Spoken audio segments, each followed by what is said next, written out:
Welcome to the Real News Network. I'm Paul Jay in Washington. We now continue our interview with Saeed Salim Shahzad. He's the author of the book Inside Al-Qaeda and the Taliban Beyond Bin Laden and 9/11. He's also the Pakistan Bureau Chief for Asia Times Online. Thanks for joining us, Salim. Thank you.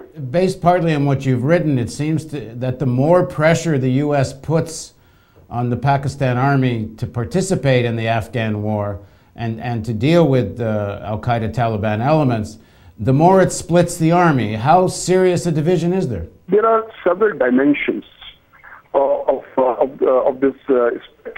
Number one, you have to appreciate that Pakistani military establishment supported the Taliban regime for the last for 5 years in the from the middle to 90s and early 2000. So the thing is that they not only supported the Taliban regime, but they had also some agreements with the Taliban. And they had even the agreements with Al-Qaeda before 9/11. In some of your articles that mention the possibilities of even a kind of mutiny. Is that possible now? Well, it is quite possible. And if you remember, immediately after the 9/11, there were several attacks on then Chief of the Army Staff and the President, General Pervez Musharraf.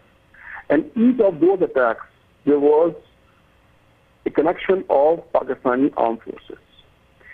In some cases, there were serving Pakistan Air Force officials were involved.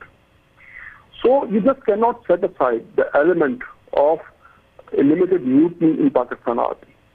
There would certainly be a backlash because you have to appreciate this fact that Pakistan Army has always been closely allied with the Islamist forces.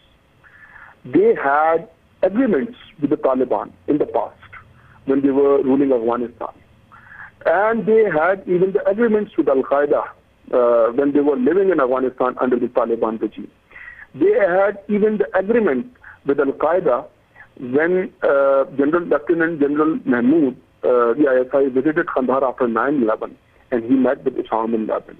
And he verbally assured Osama bin Laden that Pakistan would not mount any operation against Al-Qaeda. They would not try to arrest them. And Al-Qaeda would not retaliate against Pakistan either.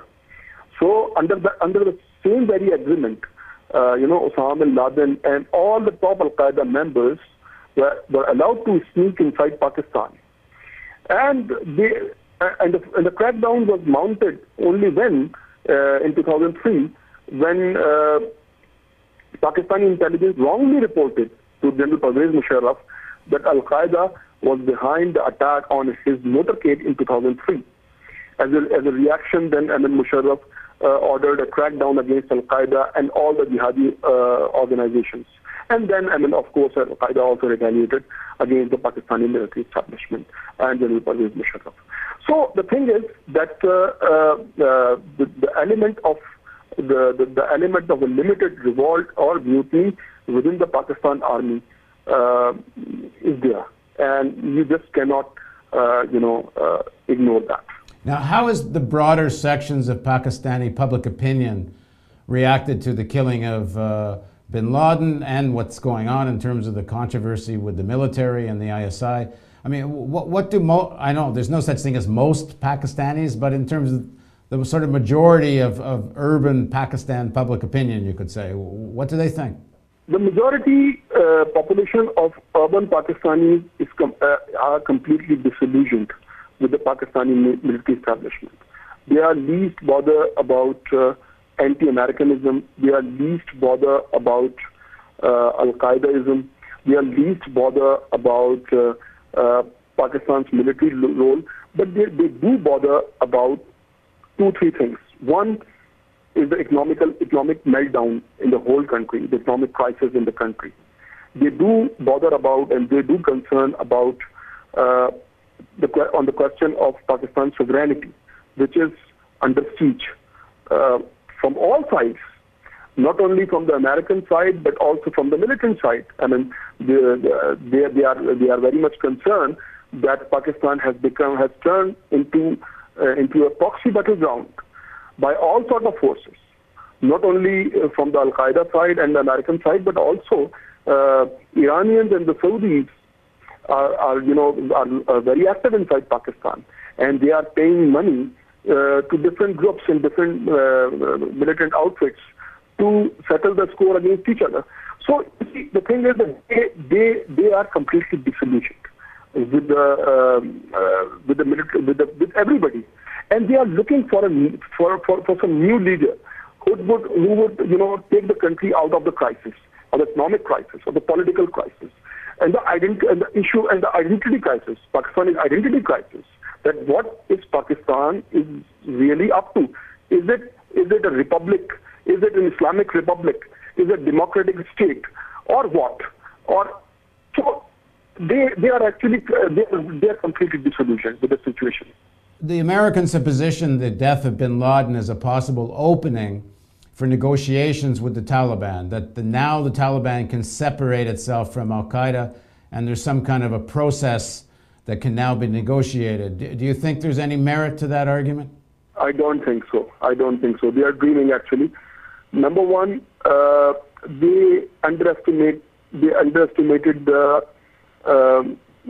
or you can say they have wrongly interpreted Taliban's sentiments. Taliban, whether they are different from Al-Qaeda or they have differences from Al-Qaeda on the strategy and on the ideology, maybe on the broader ideology, but they are very courteous people.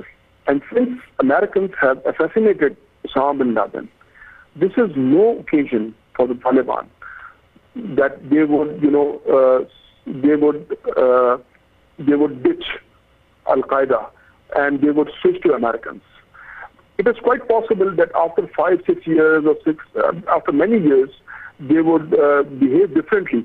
But on this particular occasion, I don't think that Taliban would behave in any friendly way towards Americans. I don't think so. All right, thanks very much for joining us, Salim. My pleasure. Thank you for joining us on the Real News Network.